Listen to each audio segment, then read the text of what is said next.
Boxing King Media. We're joined today by, in fact, I don't want to introduce you. I think you need to introduce yourself because you're really good at doing it. So introduce yourself. It's the one and only, the great one, the most exciting man in boxing, Blair, the Flair Cobbs. Woo! See, there you go. I couldn't do it that good. So thank you for introducing yourself, Blair. Mr. 15-0, signed to Golden Boy Promotions, welterweight.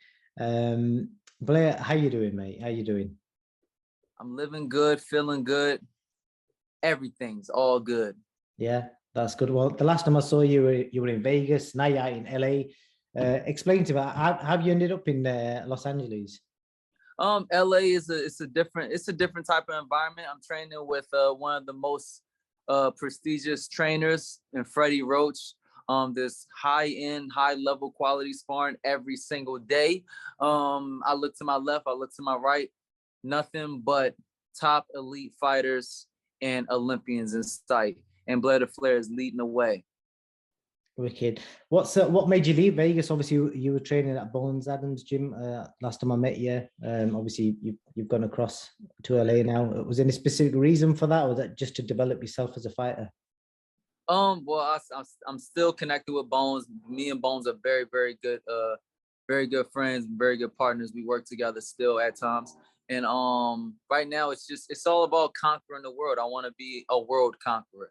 I want to be what I say I am, which is the people's champion. And the only way I can do that is by staying uncomfortable. Fighting and sparring and boxing in Freddie Roach gym, being around Freddie Roach is very uncomfortable. And it's up to me to go in there, to go into a whole den of wolves and come out leading the pack. And that's what I'm doing. And obviously you've been there for a while now, about a year, would I say? Is it been 12 months now? Yeah, absolutely. So what changes have you seen in yourself as a fighter, from where you were 18 months ago?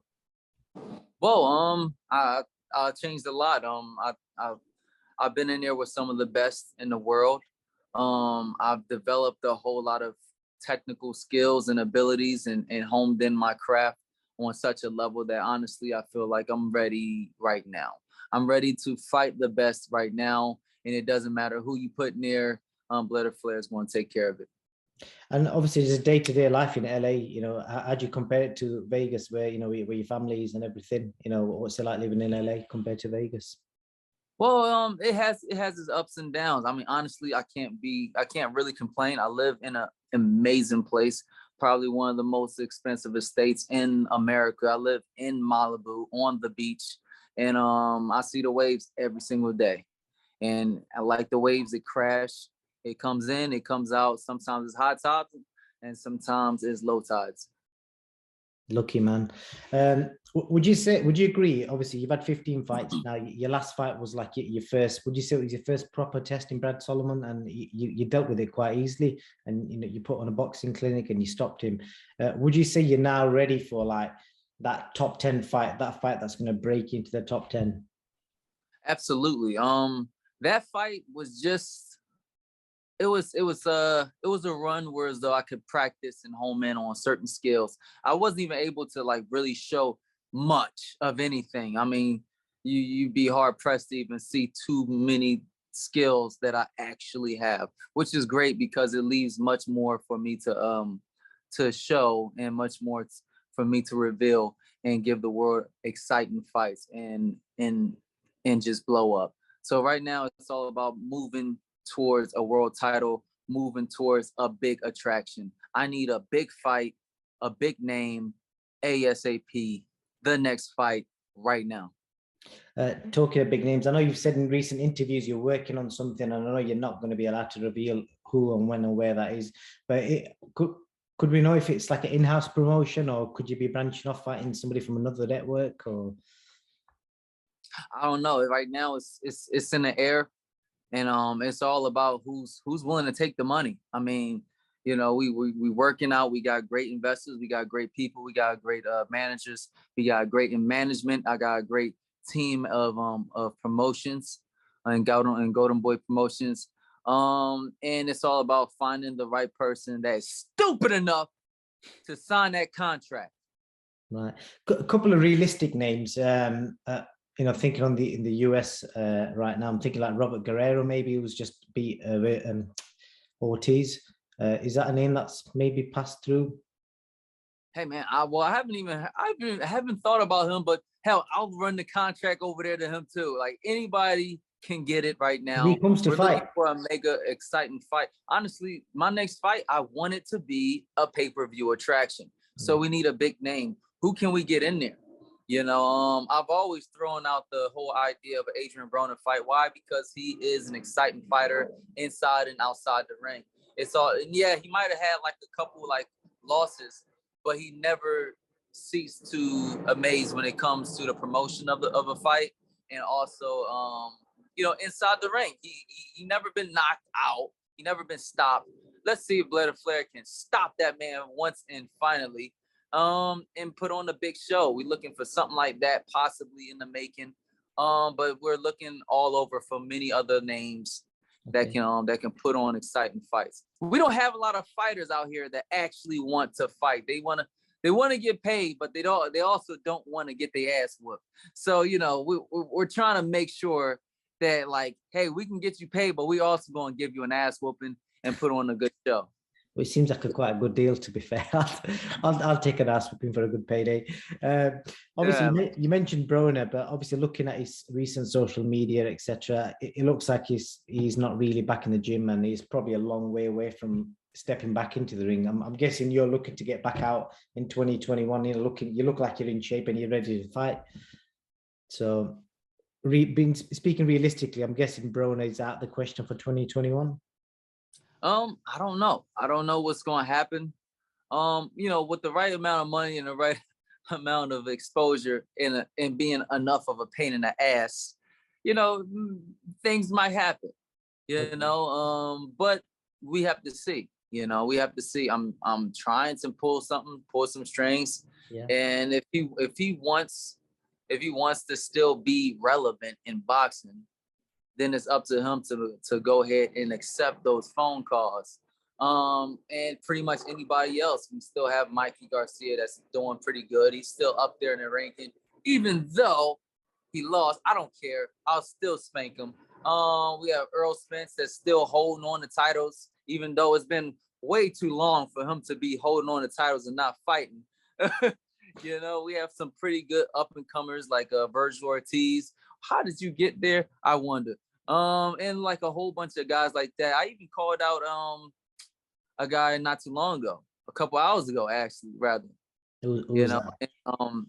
Jaron Ennis from Philadelphia, also known as Boots. And I'm gonna knock him straight out of his boots. I can't wait for that. I'm going to give him the best ass whooping alive. Well, I was going to come on to Jaron. I saw, obviously, you were at the fight last night. Explain to us what happened when, obviously, you confronted him at the end of the fight. I saw in your Instagram story, you did mention before the fight that you wanted to fight the winner. And obviously, Jaron put on a performance and won in the first round. What happened when you approached him? I ruffled his tail feathers a little bit,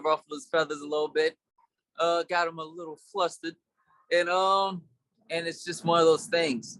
One of the things about me that, like, a lot of people don't know is that I'm one of the biggest kept secrets in Philadelphia. And that's why it took me so long to even get to this stage and to this level, is because, one, I didn't have the resources, and two, people definitely didn't want to speak my name, especially people of the likes of Jaron Ennis. And it's time to finish up business with Philadelphia and go ahead and finish up Jaron Ennis and anyone else that wants to get that smoke. So what happens in a fight between Blair, Cobbs and Jaron Ennis? What happens in a fight between Jaron Ennis and Blair Cobbs is that, one, we have a really good technical boxer and then another technical boxer, but there's a difference. One knows how to fight and the other one is a coward. And we're going to see what happens when one gets punched in the face and goes down, and what happens after that. Because we already know what happens to me when I get knocked down. We already know what happened to me when I get hurt. We already know what happens to me when I get uncomfortable. But then we have another fighter that's never been uncomfortable yet. You know, haven't lost, haven't got hit, haven't got hurt, and yet haven't even fought anybody either to even be relevant. And how is he still relevant? I wonder. You know, how many O's did he take compared to Blair to Flair? Yeah, I got a lot less fights. Ain't nobody babysitting me either. You know, so we gotta see what's gonna happen when that chin get tested, because odds is the weak get weaker and the strong get stronger. And that's all I've been doing is getting stronger. Again, another name, plenty of options there for you. I'm going to chuck in a British name, which obviously fans are getting really familiar with, and I think the USA fans are getting to know him as well. Conor Benn. I love Conor Benn. He's got a similar record to yourself, a good talker like yourself, and I think they're looking for a pay-per-view opponent for him as well. So how would that appeal to you? Has there been any talks? Are you both on the same TV network? Absolutely. Hell, if they want to get it now rather than like one of us finally fighting somebody out of the laundry list of fighters at 147 that don't want to fight and just wants to be complete cowards and is so afraid of taking an ass whooping. If Conor Benn is fully accepting of like what's going to happen when it gets in the ring with Blair to Flair, and we good to make a big fight and make an exciting pay-per-view attraction, I am 100% down, and I wouldn't down that guy at all. I love everything about Conor Benn, and I can't wait to make that attraction happen. Is it a now event right now? I don't know, because I want that fight to like mean something, and it kind of would ruin everything if we get in there and one person wins, which 99% of the time is going to be Blair to Flair. But the problem is, if I beat him, it's almost just like I beat the other guys, except for the little bit of like what do you call it, ranking. It's almost as if I beat the other guys. Like, oh yeah, you beat somebody that didn't fight anybody yet. That's not fair. So like me, him, Ennis, Ortiz, we're all looking to fight somebody that actually is a somebody. And it's just amazing how we have some of these other fighters like Ennis and Ortiz that actually like is ranked up there without fighting nobody. Like, how'd you get there? Who'd you fight? Oh, I fought somebody that was at 140. Really? Oh yeah, he got beat by Terrence Crawford. Oh, that's nice. You fought a loser that fought somebody and lost. You know, it's a weird time in boxing, you know, and never fear. Blair to Flair is here. What happens, Blair the Cobbs versus Conor Benn? How does that fight go down? Does it go the distance? I don't know, man. I don't want to say too much about Conor Benn because I love the man. I can't wait for some big attraction like that. I love the UK fans, and that might be something that might be happening soon rather than later, or maybe later rather than soon. Regardless, it's gonna be an attraction, like a big attraction, a big show, and I show nothing but love and respect for Conor Benn until that time happens. Okay, there's obviously loads of names out there. I could chuck so many names at you. Florian Marcu's another one. I don't know if you've heard of him. A guy with a big Florian Marcu.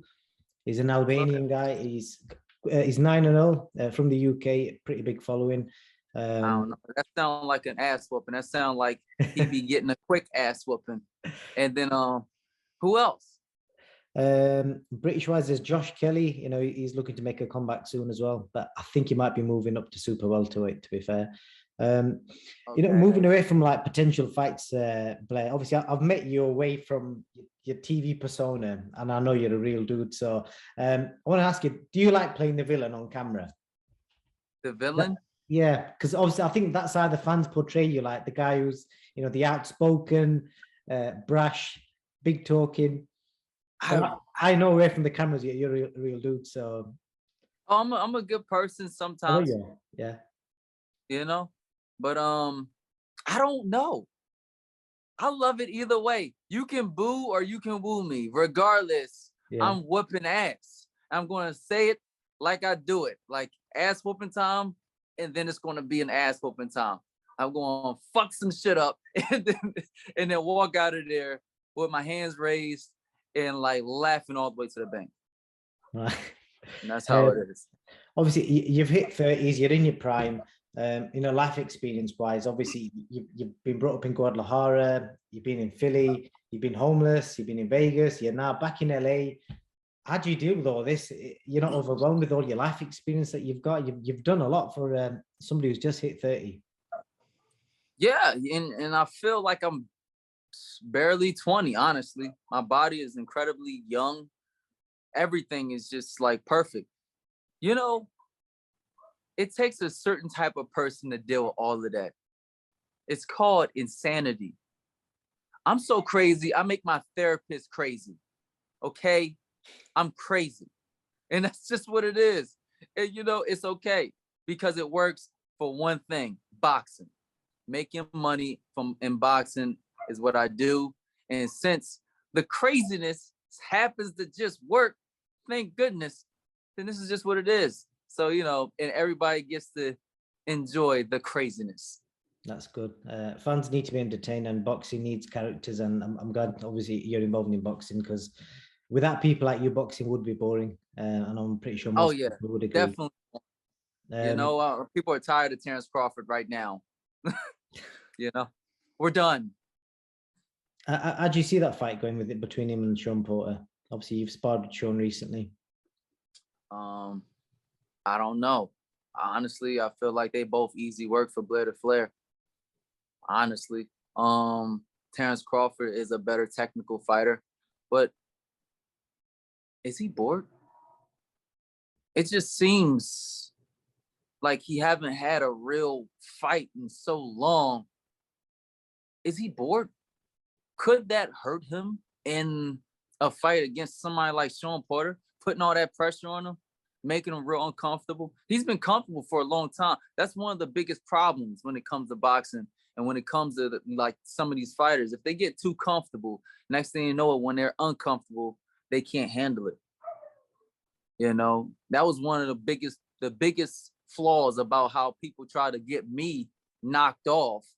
Is the thing is when I actually survive these matches where I'm supposed to lose, and I like get stronger and stronger. I only got stronger, and then the people that are even ahead of me, if they were to fight me, it's not going to be the same, because only the strong get stronger and the weak get weaker.